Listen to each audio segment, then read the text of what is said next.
China is laying enough railroad track across Asia, Africa, and Europe right now to circle the Earth 4 times. And no, this isn't about trains. Let me be blunt. While Western analysts are busy calculating shipping times and construction costs, they're missing the actual game being played. I've spent the last 18 months tracking these projects, talking to engineers in Nairobi, economists in Jakarta, and government officials who spoke only off the record. What I found isn't what you'll hear on mainstream news. Here's what nobody tells you. China isn't building a transportation network. They're building the physical infrastructure of a new financial system. And they're doing it so methodically, so precisely that by the time most people understand what happened, it'll be irreversible. My opinion, this is the most sophisticated economic strategy deployed since the Marshall Plan, except this time America isn't the one holding the blueprints. Think about this. Why would a country invest $1.3 trillion, not $1 trillion, not over $1 trillion, but specifically $1.3 trillion in railroad projects across 152 countries? The standard answer is trade efficiency. Better rails, faster cargo, more commerce. That's what the textbooks say. But here's the uncomfortable question that should keep you awake at night. If this was just about moving goods faster, why are 73% of these railroad projects passing through countries that represent only 18% of global GDP? Stay with me because what I'm about to show you connects to something even bigger. There are 3 systems working simultaneously here, and once you see them, you can't unsee them. The first system is what I call debt architecture. The second is currency bypass infrastructure. The third is resource corridor capture. Each one is powerful alone. Together, they're restructuring who controls global commerce. Let me start with debt architecture because this is where the game actually begins. When China finances a railroad through, say, Laos or Kenya, they're not doing what the World Bank does. A senior economist in Beijing told me something fascinating last year. He said, "We don't just build infrastructure, we build dependency with an exit ramp." Here's what that means in practice. The China Development Bank offers Kenya $3.6 billion for the Mombasa-Nairobi Railway. The terms look reasonable, 2.7% interest. Seems fair, right? But here's the specific detail that matters. The loan is denominated in dollars, but repayment can be made in yuan, resources, or port access. That last part, port access, is where the real mechanism lives. I visited the Mombasa port in 2023. What I saw wasn't just a transportation hub, it was a physical manifestation of leverage. When countries can't make payments in dollars or yuan, China doesn't seize the railroad. That would be too obvious, too colonial, too easy to condemn internationally. Instead, they renegotiate for operational control, equity stakes, or what they call commercial partnerships. Sri Lanka's Hambantota port is the famous example. 99-year lease handed over when debt payments stalled. But here's what most people don't know. That same structure is written into 43 other railroad and port projects across Africa and Southeast Asia. This is $2.97 trillion in active loan agreements, not sitting in abstract financial instruments, but poured into concrete, steel, and rail ties that physically exist on the ground right now. My doubt, I wonder if these countries fully understood what they were signing. The contracts I've reviewed, legally obtained, publicly available, if you know where to look, contain clauses written in language so technical that even experienced trade lawyers need 3 read-throughs. But debt architecture is just the foundation. It creates the conditions for the second system to work. Here's what makes people uncomfortable. China is building alternative payment rails, literal railroad tracks that bypass the dollar system entirely. Every kilometre of track they lay is a kilometre where trade can happen outside SWIFT, outside Western banking infrastructure, outside the financial monitoring that's dominated global commerce since 1944, and that's just the first layer. The second system is even more sophisticated, and it's the one that makes most Western analysts completely miss what's actually happening. Let me show you. So here's the second force at work, and this one operates completely differently. Currency bypass infrastructure isn't about replacing the dollar overnight. That's the mistake most analysts make. They look for dramatic collapse, some announcement that the dollar is dead, but China's playing a different game entirely. Let me show you what this actually means on the ground. I spoke with a copper trader in Zambia who ships 4,200 tons monthly to Chinese smelters. 3 years ago, every transaction touched the dollar. Zambian kwacha converted to dollars, dollars converted to yuan, banks in New York processing the clearing. Each conversion took a 0.3% to 0.8% fee, plus exchange rate risk, plus 3 5-day settlement times. Today, His copper moves by Chinese-built rail to Dar es Salaam port, loads onto Chinese ships, and payment happens in yuan through the cross-border interbank payment system, CPACE, China's alternative to SWIFT. The entire transaction bypasses New York completely. Settlement happens in 11 hours, not 5 days. Fees drop to 0.1%. Now multiply that single copper trader by thousands of similar deals happening right now across 89 countries connected by these new rail lines. Here's my prediction. Within 7 years, we'll see 40% of Africa-Asia trade completely bypass dollar clearing systems. Not because of sanctions, not because of political pressure, but because the physical infrastructure makes it easier, faster, and cheaper not to use dollars. The railroad isn't the product. The railroad is the sales pitch. Think about it this way. When you build someone a railroad, you also build the signaling systems, the cargo management software, the maintenance facilities, the training programs for operators. And conveniently, all of that integrates beautifully with yuan-based payment systems, Chinese banking apps, and digital currency platforms that purely coincidentally don't require dollar conversion. A logistics coordinator in Pakistan told me something revealing. The Chinese teams didn't just install equipment, they installed an entire ecosystem. The computers running the Peshawar-Karachi rail system, Chinese-made running software with built-in integration to Bank of China merchant services. The payment terminals at every cargo station, they accept yuan with QR codes, but dollar processing requires manual override. This is what infrastructure imperialism actually looks like in 2025. Not armies, not colonies, but making the frictionless path align perfectly with your currency system.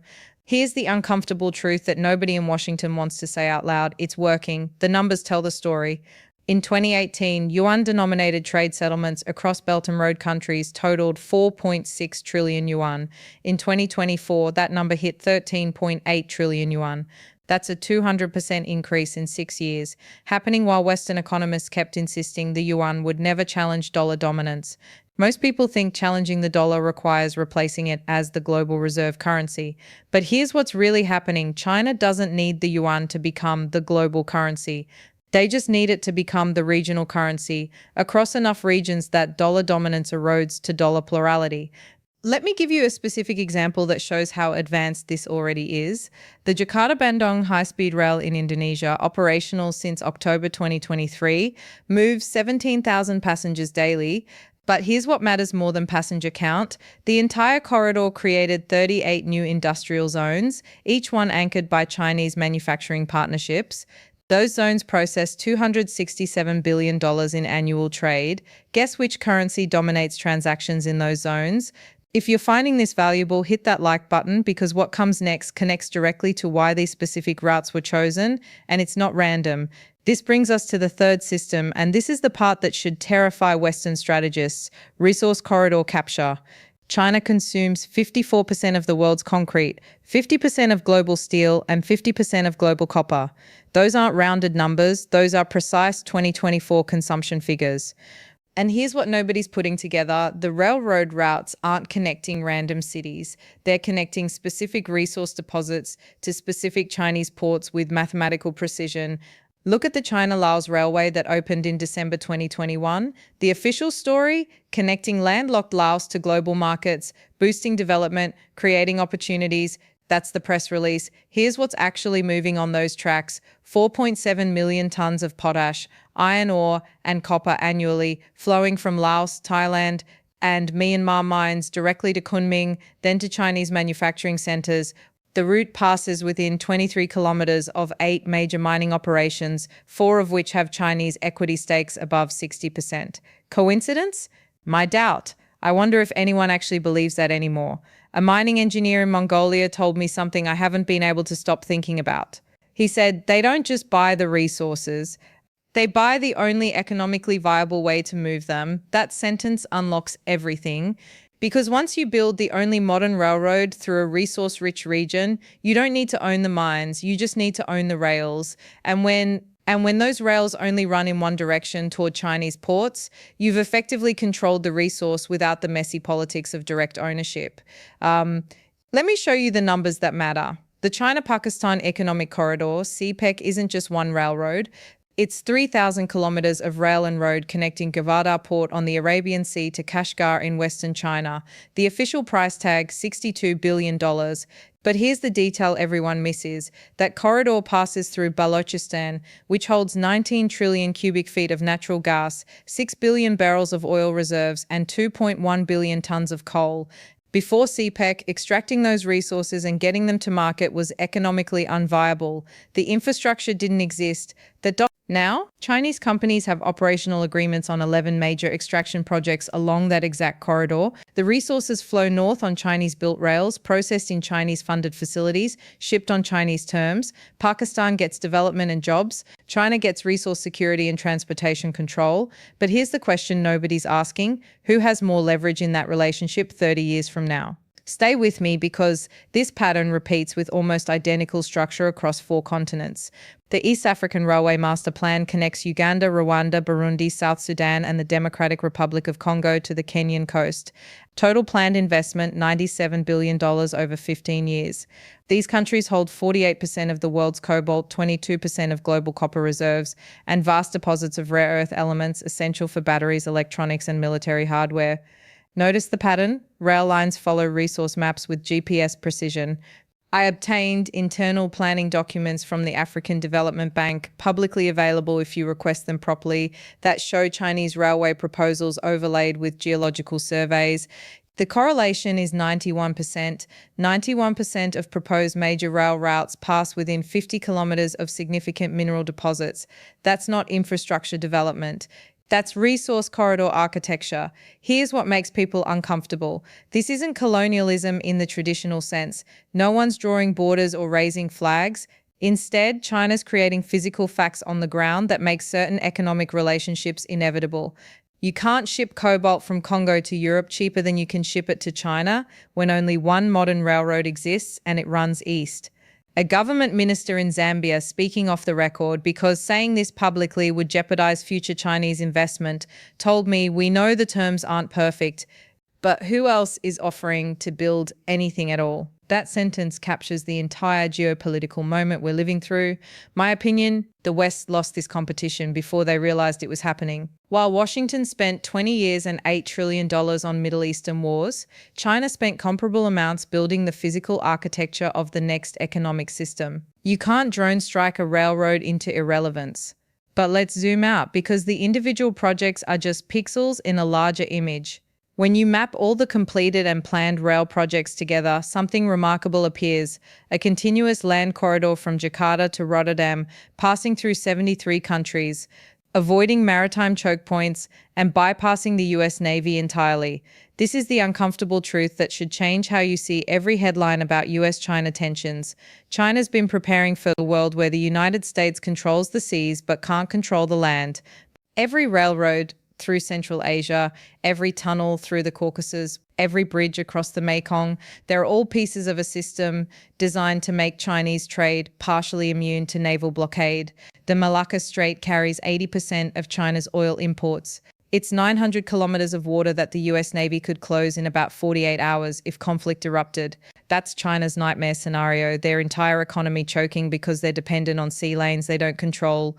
Now look at what they're building: oil pipelines from Russia and Kazakhstan, rail connections to Pakistani ports on the Arabian Sea, land routes to European markets that never touch a shipping lane the US Navy patrols. Here's my prediction: the next major geopolitical crisis won't be about who controls the South China Sea. It'll be about who controls the Eurasian rail corridors, and most American strategists won't see it coming because they're still thinking in terms of aircraft carriers and naval dominance.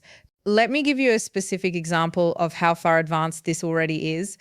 The Trans-Caspian International Transport Route, called the Middle Corridor, now moves containers from China to Europe in 14 days via rail through Kazakhstan, Azerbaijan, Georgia, and Turkey. That's comparable to sea shipping times, but completely immune to naval interference. In 2022, this route handled 62,000 containers. In 2024, over 2.4 million containers. That's a 3,770% increase in 2 years. Most analysts dismiss this route as economically unviable. Too many border crossings, too much bureaucratic friction, too expensive compared to sea freight. But here's what they missed: China wasn't optimizing for cost. They were optimizing for resilience and geopolitical optionality. And now that the infrastructure exists, the costs are dropping, the volume is rising, and suddenly what looked like an expensive backup plan looks like strategic genius. Let me pull this together because these three systems, debt architecture, currency bypass infrastructure, and resource corridor capture, aren't operating independently. They're interlocking mechanisms of what I call the iron triangle strategy. Here's how it works as a unified system. First, you finance infrastructure that countries desperately need but can't afford. That creates the debt relationship and the physical asset. Second, you ensure that infrastructure integrates seamlessly with Yuan-based payment systems and Chinese digital platforms, making dollar alternatives the path of least resistance. Third, you route those corridors through resource-rich regions, securing supply chains while creating economic dependencies that compound over decades. Each element reinforces the others. The debt makes countries protective of Chinese interests. The currency infrastructure makes trade reorientation economically rational. The resource corridors make the entire system strategically invaluable to China's long-term security. My opinion? This is probably the most comprehensive economic statecraft program ever attempted. And it's succeeding not because of military force or political coercion, but because it solves real problems for participating countries while simultaneously advancing Chinese strategic interests. A railway official in Kenya told me something that stuck with me. The British built railways here to extract resources. The Chinese are also building railways to extract resources. The difference is we get to keep the railway this time. That's both true and incomplete. Yes, Kenya keeps the physical railroad, but China keeps the operational control, the maintenance contracts, the debt leverage, the currency clearing advantages, and the strategic option to shut down critical corridors if relationships sour. Here's the question that keeps me up at night. What happens when 60% of global resource flows move through infrastructure that China built, financed, and can influence? Let me show you three scenarios for how this plays out over the next decade. Scenario 1. Peaceful economic rebalancing. China continues building, Western powers accept a multipolar trade system, and these rail networks simply become another option in global logistics. Trade flows redistribute gradually, the dollar remains important but not dominant, and we avoid major conflict. Probability, I'd say 20%, maybe 25%. Scenario 2, fragmentation and parallel systems. The world splits into distinct economic zones, a Chinese infrastructure sphere across Asia and Africa, a Western transatlantic system, maybe an Indian Ocean alternative.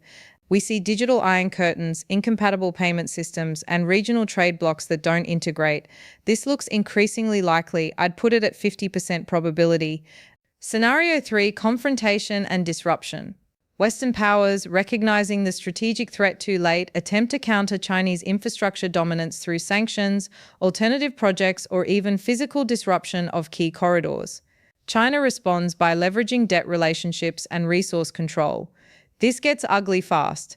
Probability 30%, and rising every year. We don't see serious Western counter-strategy. Here's what nobody tells you. We're probably already past the point where scenario 1 is achievable. The infrastructure exists, the debt relationships are locked in, the currency systems are operational. You can't unbuild 47,000 kilometers of railroad. The only real question is whether the transition happens smoothly or catastrophically. I spent 3 weeks in Central Asia last fall, traveling portions of these new rail routes. What struck me wasn't the impressive engineering or the construction speed. It was how normal it all felt. Chinese payment systems in Kazakhstani truck stops. Yuan prices listed next to tenge. Young people in Uzbekistan using Chinese apps to track shipments and process payments. The future isn't arriving dramatically, it's arriving quietly, 1 kilometer of track at a time, until one day we wake up and realize the economic map has been completely redrawn. My prediction? By 2032, historians will mark this railroad construction era as the moment when American economic dominance transitioned to American economic plurality, not because of war or collapse, but because while America was arguing about domestic politics, China was literally building the future's supply chains. So here's what you need to understand. This isn't about trains. It never was. This is about who writes the rules for the next century of global commerce. It's about whether transactions flow through New York or Shanghai, whether debt is denominated in dollars or yuan, whether resource extraction benefits Western markets or Eastern manufacturers. And right now, China's winning that competition by playing a game most Western leaders don't even realize is happening. Here's my question for you. If you were advising the US government right now, what would you recommend as a counter strategy? Is there even a viable response at this point, or is the infrastructure advantage already insurmountable? Drop your thoughts in the comments because this conversation matters more than most people realize. And if you found this analysis valuable, subscribe. I'm tracking these developments weekly, and what's coming next in the South American rail projects is going to surprise you. The railroad through every continent isn't connecting the world, it's rewiring who controls it.